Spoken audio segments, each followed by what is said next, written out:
I'm Kirk. I'm the owner of Farmers and Fishermen Purveyors, and I wanted to welcome you to my home for this version of Cooking Chatter, brought to you by the Atlanta Jewish Times, Atlanta Jewish Connector.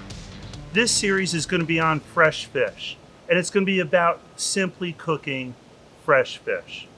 To do that, first I'm going to give you a quick 101 on what makes beautiful fish. And then I have three great cooking enthusiasts who's going to be sharing recipes and techniques with you. David Silverman, executive chef and owner of Real Seafood in Woodstock. David opened that restaurant 6 years ago, and prior was a Tom Catherall chef for 18 years.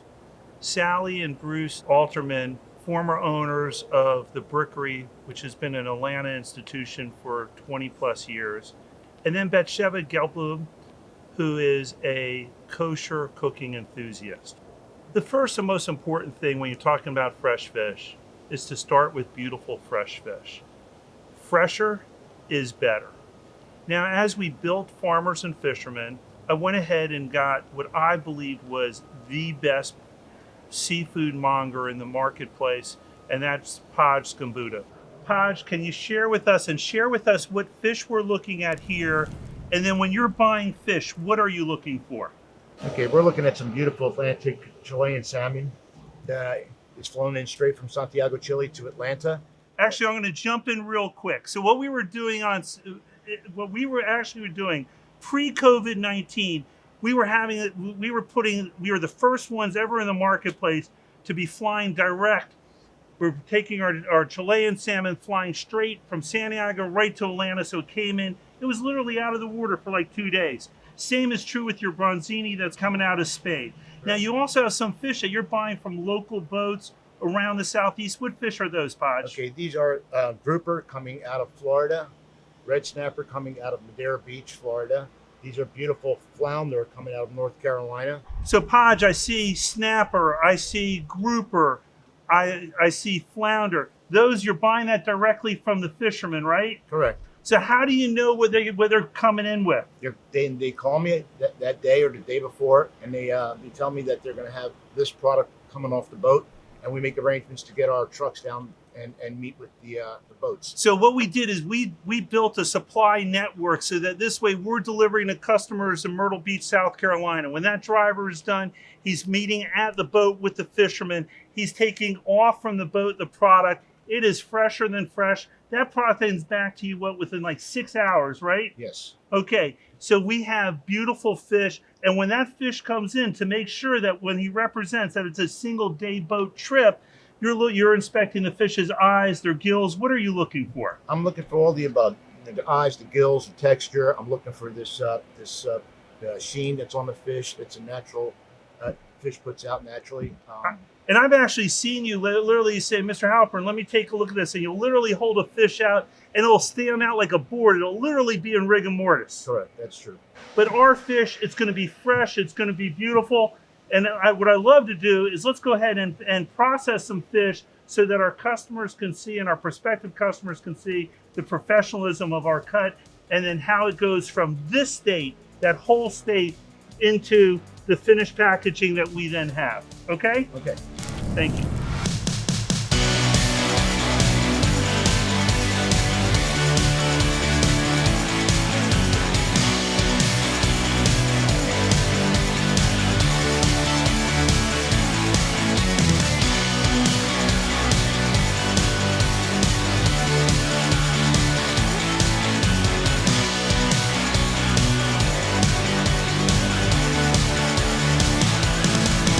I'm here with our first food enthusiast, executive chef David Silverman. David, I view you as I'm going to call it affectionately, a Tom Catherall chef. You were with Tom Catherall for 17 years. And for the last 6 years, you've had a really dynamic, fresh seafood restaurant on Main Street in Woodstock, Real Seafood. Tell us first, what was your passion on cooking and how you gravitated towards cooking fresh fish, and then just a little bit about Real Seafood. I've been around fresh fish for the bulk of my career. I've always been involved in sourcing some of the better products. I was introduced to fish at a very young age. So I've always enjoyed it. And seafood really made sense in downtown Woodstock. It was something I felt was missing to the portfolio of restaurants that were available. So it just was a natural for me to open a seafood restaurant on Main Street. And your recipes, and some of those are available on the Atlanta Jewish Times, Atlanta Jewish Connector. But I notice a theme, and it's simple. It's simply fish. So when you're approaching fresh fish, what do you view all fish the same, or are you grouping them out in your minds between whitefish and steakfish and salmon? What's your approach on that? And then what do you like cooking with fish? My approach is really variety. I think people have different palates and different tastes, and one of the things we forget is textures. I think there's different fish that provide different textures to the palate. So we try to feature hard fish, which is going to grill up firm and steaky. We have soft fish like your flounders and groupers, and then we have fish that that are thicker and fattier and oilier, provide a lot of natural flavor and texture. So really, for me, it's the variety of fish. I want people to come in and enjoy different fish. Okay, so for our family that's staying sheltered in, or the family that wants to cook fresh fish simply, is it fair for them to kind of group it almost into three groupings? We say whitefish, flounder, halibut, grouper, snapper, kind of almost as one group as a fishing style. Then a second fishing style cooking style could be your steak fish, the tuna and sword and maybe marlin. And then the third would be, sea bass and salmon as far as how you're going to handle it. Are you good with that as a generalization? I am, and it's good to put sea bass and salmon in the category like that, because those are oily, heavier fish, richer, provide a lot of natural flavor of their own, and great oil content, a lot of protein, a lot of nutrients that are good for you. So those fattier fish tend to provide a lot of flavor. Okay, so I'm hearing, so we're going to see a little bit later on. We'll see some of that. But also, if you can start us off on the whitefish. Now, I heard you also say texture. Should we be viewing whether or not fish is cooked with the skin on, skin off, certain ways? Do you approach those the same or different? I'm a firm believer when the skin can be eaten. I absolutely try to keep the skin on fish. One, it protects the flesh. It saves from overcooking. But also the skin is a great source of the protein and the nutrients in the fish. And also with the right skin, for instance, snapper skin, redfish skin, crisps up real nice and hot in a hot pan. And it gives that crisp texture to the fish where you're offsetting the flesh is really soft and buttery and bass-like. So you have offsetting textures in that one bite. Okay, and so we make it simple for our consumers. The fish that are eaten best with the skin on, like snapper, that's the way we sell it. This way, they don't even need to go through that process. Yes. So on the white fish, what do you like cooking with it? Do you like oils, wine? Tell us what you use. And for those of us that maybe would be intimidated, most people are not intimidated by cooking a steak on a grill. But when it comes to fish, some people are intimidated to cook in home. How can you make them feel comfortable so that tonight they decide to cook fresh fish? Well, I think for one is, for me, when I cook fish, I approach it with heat. I mean, you want the hotter the better. A good hot pan, a good smoking temperature oil, under the same principle as you would preheat an oven. You're going to preheat your skillet. Okay, that's easy. I haven't heard that before, but preheat an oven, preheat a skillet. Preheat your skillet. A nice hot skillet, cold oil. Put that fish on there, put some pressure on it up against that oil. It starts to crisp the skin. Okay, now do you have a preference of oil? Because it seems that there's 101 oil flavors. What type of oil is the best for cooking fresh fish in your opinion? The more heat you're applying to oil, you want a good oil that's got a high smoking point. So high smoking point. Give me a couple of quick examples what that would be. A canola, a salad oil, a vegetable oil, even olive oil. When you get into like extra virgin and stuff, keep in mind that those oils can taste a little scorched under a lot of heat. So keep the extra virgin on the salad. Go with the other oils. Extra virgin is a good finishing oil, or a good non-stick, low temperature poaching oil, so to speak. Okay. Now I also heard you refer to wine.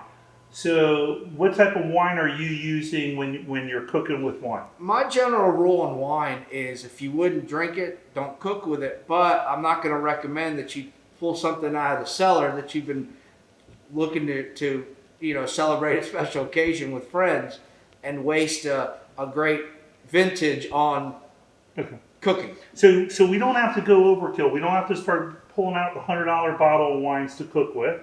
But what I'm also hearing you saying is the whole concept of a table wine, leave that off the pan too. So if you're going to drink the wine, cook with the wine, and maybe you had a glass or two the day before, you can still cook with that wine the next day. Yes. Okay, so we know what we're doing on our oils, we know what we're doing on our wines, and the more wine is always better anyways. Okay, tell me as far as herbs and seasoning, what to do so people aren't afraid of a recipe. Having things in the fridge that are common is your lemon, some of your herbs, garlic. We have onions, we have peppers, we have tomatoes, we have vinegars, different little things that you would just commonly stock your pantry with are the first thing to start. I mean, you can plan an elaborate meal, but I think in this age of being people trying to do things a little bit more simply, a lot of the things that you have in your fridge at your disposal are great, quick items to accompany a piece of great fish. So David, what do you want to cook up first? I would love to cook some tuna on the grill. I have a great sauce that's going to go with it. I really love to show everyone how to crust a piece of fish. For instance, that snapper looks beautiful, fresh, moist. You can see the freshness in it, and start with those. Great. So let's go ahead and fire up your skillets and let's start cooking. Absolutely. As we stated before, the common rule is hot pan, cold oil.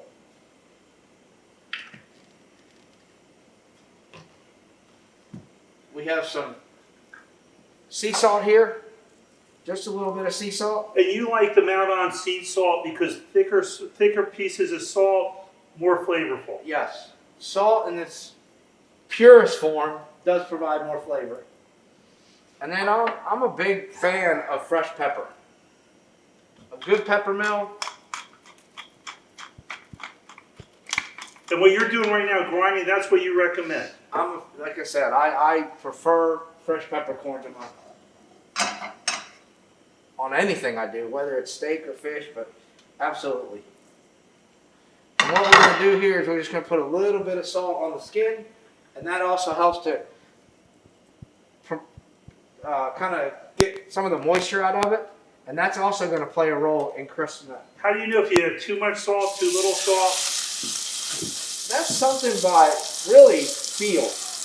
You know if you're low salt, if you like things a little saltier. And I noticed, David, that you're pushing it down. Pushing it down. There's air gets in between. When you put that fish in there, that moisture creates kind of a bubble. And what you're doing is you want that skin to adhere to the pan. Okay. As long as there's no gap between the fish and the pan, you're going to get a nice crust on there. So whereas I go nuts when I see people pushing down on a steak and all the juices disappear, when you're cooking fresh fish in a pan, you're okay with pushing it down. You're not releasing any juices right now. Okay. You want to do this to make sure what it is you want to create that bond, so to speak, between the pan and the skin.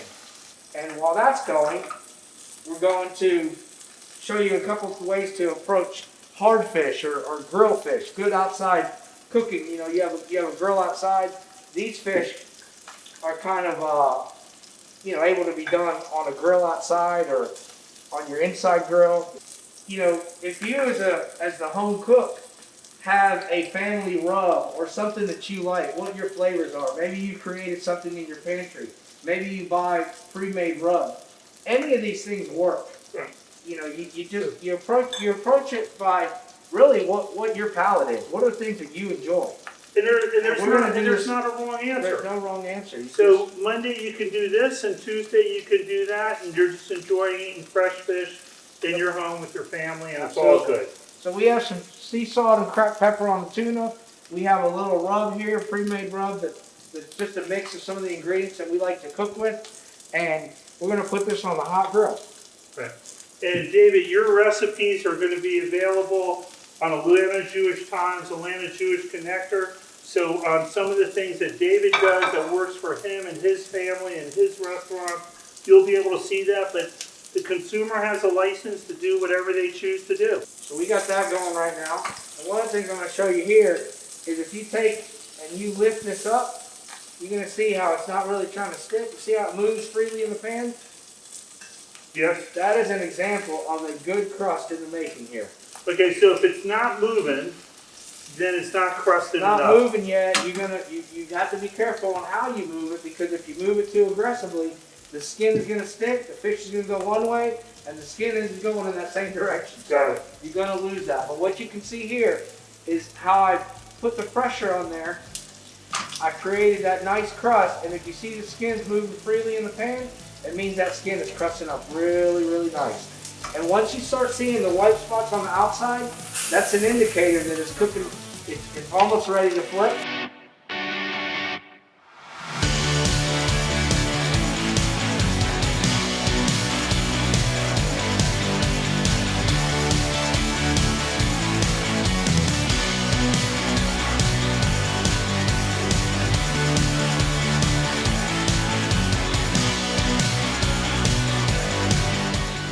So David, you've produced 5 beautiful plates for us. They all look beautiful, but they also seem to be made real simply. Share with us again what we're looking at. Well, we approached the snapper with the intent on really providing a nice texture with the crisp skin. We finish it with just with a little bit of truffle cream corn, which has a little bit of creaminess for the sauce, but also a good substantial garnish or accompaniment, if you will, in the corn.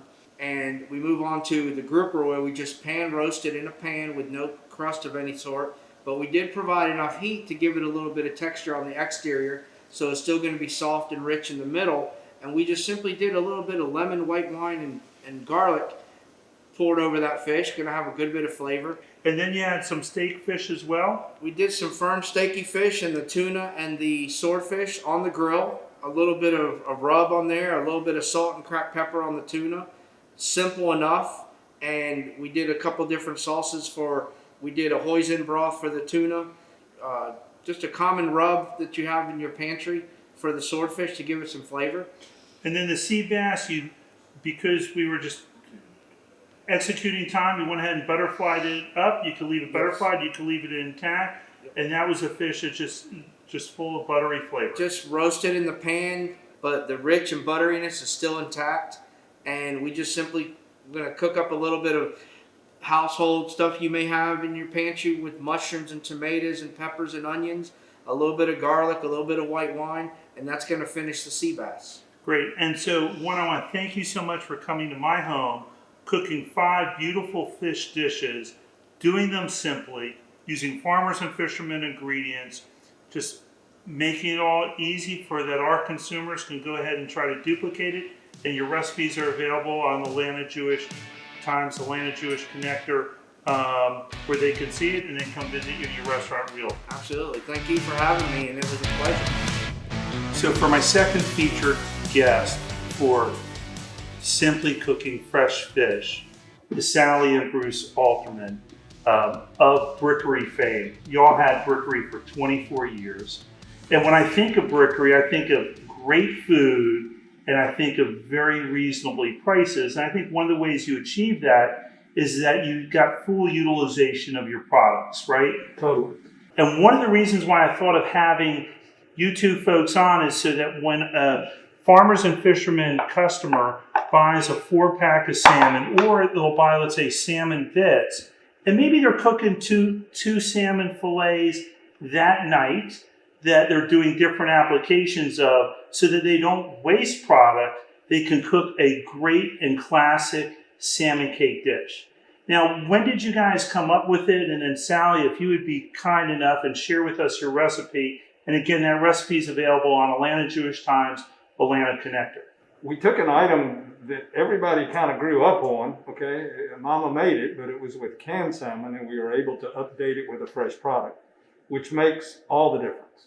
So that's how we got there. Okay, so Sally, like in most relationships, the lady always does all the hard work. Curious and show us what you do, and if you can share with us your recipe, as we go along. Okay, making salmon cakes is the easiest.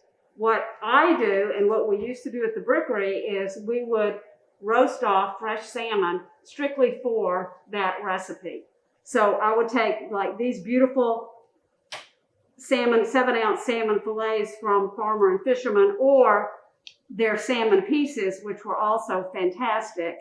You just take a little bit of olive oil or canola oil. I prefer canola oil. Just brush them, which is simple enough, on all the sides. Give them a little salt and pepper. And that's it. And so off they go to the oven for 15 to 20 minutes until it's done. So we have our roasted salmon. It comes out. We have dinner. We have leftovers, 2 pieces left over, 4 pieces left over, whatever. And the next day, after this has been chilled, we turn that into our salmon cakes. Now this is what I do. Very simple. 2 egg whites. And I've already measured all of this out for the speed of operation. This is 1/3 of a cup of finely minced celery, 1/3 of a cup of finely minced onion. This is 1/2 a cup of Hellmann's mayonnaise. I'm a Hellmann's girl. This is seasoned salt and black pepper. And I like to mix all of that together. And once that's mixed up, then you take your salmon, you add it to this mixture, and you're halfway there. So you just take the salmon and flake into the bowl. And then the last thing is 1/2 a cup of plain breadcrumbs. Now, the truth of the matter is that our granddaughter, Margaret, loves to say what Anna Gordon says is, a cook's best tools are her clean hands. So you put it all together like this. And once this is all together the way that you want, and this is the simplest way that I find to do this, is, for instance, in this recipe with 2 pounds of salmon, I'm going to make 8 cakes. So I go like that. I kind of score it, and it tells me how much to put in each one. Put it together, and in the refrigerator they go. They need to set up in the refrigerator for a little bit so that they're good and cold when you go to put them in the skillet.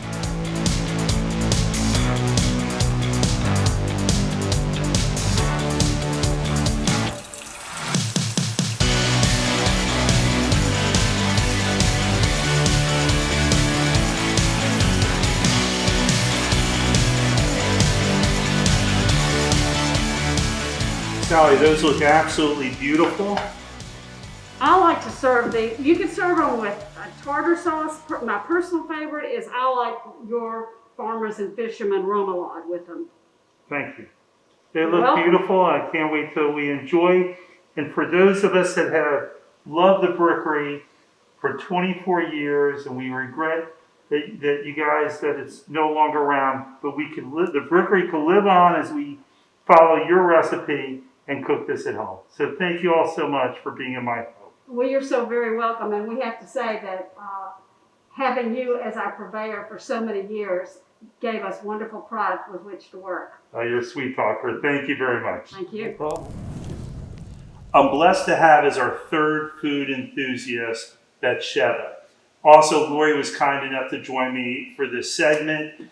Lori is a Batsheva groupie. You guys got to go. It's in reverse as well. You got to go on an Israel trip with Batsheva, Yes, and I you did. learned with her. Absolutely. And Batsheva, I know you're a food enthusiast, but you are also very, very busy. You have 4 kids that you cook for. Yes. You have a couple of They're my own businesses. kids. I just want to make sure that I clarify that. It's not like I'm so kind and I just cook for these 4 random kids. But yes. Yes. Okay. And you also cook for the community. Yes. And you cook. Prior to COVID. And you cook kosher. Yes. And so one of the things I love to share with our guests is that you could cook kosher as far as salmon utilizing farmers and fishermen products, and in fact have done so. Yes. So what recipe do you have, and what's the origin of your recipe? So it's my mom's recipe. I don't know where she got it, but my mom's from Hungary, and so a lot of her food is influenced by the incredible flavors that they have over there. And now you're here in Atlanta and you have the recipe. Would you be so kind It's and very share it with us? international fish at this point, right? That's The right. way the recipe traveled. Yes. So in general, I like cooking things that are very easy to cook. And so this salmon happens to be really easy. It's very forgiving. I cannot work with foods that are not so forgiving, Right. because I could be a little quick. Okay. So I'm going to put it in lemon juice. I'm going to take the salmon pieces. I'm going to put them in lemon juice. My mom soaks them in lemon juice for about 20 minutes and then she rinses it off. Right. I'm not going to do that. And one of the questions that we had is, okay, well, you're using lemon juice as opposed to lemons. The reality is that as much as we may be food enthusiasts, we have a whole busy life. Yes. So a lemon juice can work really well as some of your other ingredients. 100%. It might not be a big deal if you're making a dinner for 2 people and that's all, that are going to be involved in that. But again, I have 4 kids. There's dinner. They're hungry every night, shockingly. Who would have known, right? So you have to make food constantly. And so cutting out even a couple of minutes really makes a difference. Absolutely. And I want to add that I have had the pleasure of being a recipient of being at your I think you've Shabbat, even eaten this your- recipe. your Shabbat table, and I'm always in awe at how quick you make things seem and how seamless it is, and yet And it everything is. is delicious, and I always leave wanting a recipe. That's so So sweet. I think this That's is a so great sweet. recipe to share. Thank you. That's really sweet. Okay, so now we're going to make the marinade for this fish. That's the one area. I cut corners in a lot of things. Like I'll cut corners with the lemons, but I like making my own sauces. It's very easy, and it doesn't have all the preservatives and the garbage that you can't pronounce otherwise. So this is like a cleaner recipe, I think, than other things. So I have over here honey, a cup of honey. I have a half a cup of mustard. It's always half of the honey is the mustard. I double So it. double the amount of honey that you have for Yes, mustard. exactly. To be honest, if we weren't here and we were in my kitchen, I wouldn't use measuring cups. I approximate honey. I approximate the mustard. So don't worry if you're at home and you're doing it your own way. It's incredibly forgiving. So okay, I'm going to pour the honey. You can use any honey that you want. This happens to be from Georgia. I like that because the pollen apparently helps you inoculate yourself from allergies that are local. Oh, very So that was cool. Okay, so that's the honey. Then I take a half of a cup of mustard. You could use any type of mustard. You could use gourmet mustard if you want to. Again, family of 4, so want to lower the cost, want to lower the effort. I use whatever I find in the grocery first thing, so it's yellow mustard. And then I mix that up. That's it. The sauce is done. I mean, after I finish I mixing. think that's easy. Yeah, I right? can do that. Right? I love the way it looks. You see Oh, the yes, it's swirls. very It's pretty. like, right? Isn't that pretty? And I'm sure you put one of your 4 kids to work, and then Yes, if someone becomes a 100%. stirrer. 100%. My kids like helping in the kitchen, and they really do. We do sometimes MasterChef competition lives, or like Chopped or what have you. So I'm going to put them over here in pans. You can put them in one big pan if you're doing this at home, or you could do it in individual pans, which is really nice sometimes. Then you can pack it up directly when it's ready for your family. I coat it with garlic powder. At home, I don't measure, again. I'm Hungarian, so Hungarians use a ton of garlic powder, a ton, in everything. There's almost no dish except for dessert sometimes. Usually dessert doesn't have, so I just sprinkle, to coat it. Heavy sprinkle because of Yes. the Hungarian. Yes, pepper. and if you don't like garlic, you can leave garlic out. I mean, I don't know who doesn't like garlic, although I did find out that South Africans don't cook with garlic. Oh, So, which was shocking. I told my mother, I was like, Mom, do you know there's people, I just poured the rest of it over there. You know there's people that don't eat garlic in their food? She was horrified. Okay, so now I'm going to take the sauce that we made. Oh, what I love about this sauce is you don't have to melt it. Some sauces, like I have some homemade sauces that you have to melt over the stovetop. The honey and the mustard, I don't know what it's called exactly in physics, but they work very well together and melt nicely together. So then I just pour it like that. Now I'm going to put it in the oven for 5-6 minutes. And obviously a preheated oven to very high vol. I'm going to heat it 450 or something like that. And then I'm going to take it out and sear the top so it has a beautiful glaze, which it's not going to get because it's covered in the oven.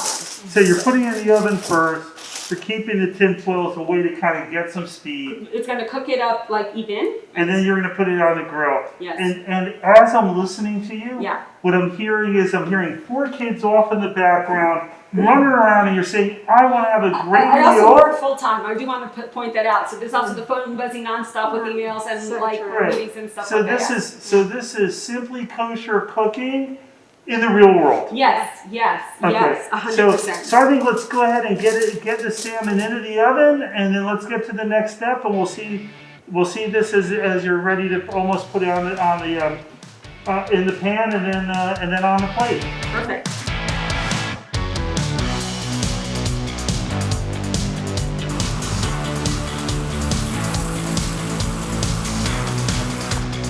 Batsheva, thank you so much for sharing with us Great. your recipe from your mom. We really appreciate it. And what I really appreciate is with the busy lifestyle that you have, that you're able to go ahead and cook beautiful food Healthy, for your nutritious. family. And we appreciate you. We appreciate your warmth. We appreciate Thank you. your recipe. And I appreciate you being a customer. Love your products. They're amazing. It's rare to find such yummy food in an out-of-town community. Great.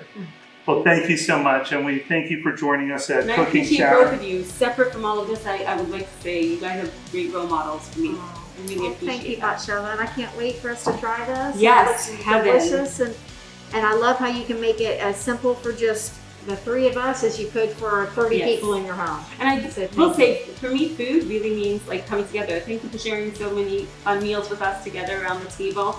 Food brings people together, and we could use a little bit of that in our world right now. So Batsheva, thank you so much for sharing your recipe, sharing your time with us. We really appreciate you. You're one of the leaders within the community, and thank you so much in spending the time with us. And also thank you for being a very good customer of Farmers and Fishermen Purveyors. That's really my pleasure, truly. It's such an incredible source for kosher food.